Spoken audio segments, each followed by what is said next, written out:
गर्भधारणेच्या अगोदर स्त्रियांनी डॉक्टरना भेटणे गरजेचं आहे का? दोघांनीही गायनेकोलॉजिस्टला भेटणं जरुरी आहे. सोनोग्राफी किती महत्वाची आहे? ती प्रेग्नन्सी गर्भाशयाच्या आतमध्ये आहे किंवा बाहेर आहे ते बघणं जरुरी आहे. बेसिकली त्याच्यामध्ये बाळाची ग्रोथ होते ना, बाळाला ब्लड सप्लाय व्यवस्थित जातोय ना, आणि बाळाची पोझिशन. HPV वॅक्सिन ह्याबद्दल थोडं सांगा. HPV is a quite complicated topic. Basically, it is not HPV vaccine, it is the anti-HPV vaccine. Late pregnancies किंवा मल्टिपल अबॉर्शन्समुळे पण काही स्त्रियांना पुढे जाऊन आफ्टर द एज ऑफ 35-40 ह्याच्यामुळे त्रास होऊ शकतो का?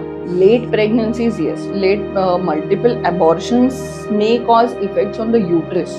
Late conception मध्ये propensity of her having abnormal child is more, propensity of her having cesarean section is more, diabetes, hypertension, hyperthyroidism, complications in pregnancy. Menopause झाल्यानंतर जे बायका जाड होतात, फिमेल्सच्या आयुष्यामध्ये हॉर्मोन्सचे उतार चढाव हे मॅक्सिमम. तसं स्त्रियांना मेनोपॉज किंवा हे सिम्पटम्स दिसते, पुरुषांमध्ये पण दिसतात का काही?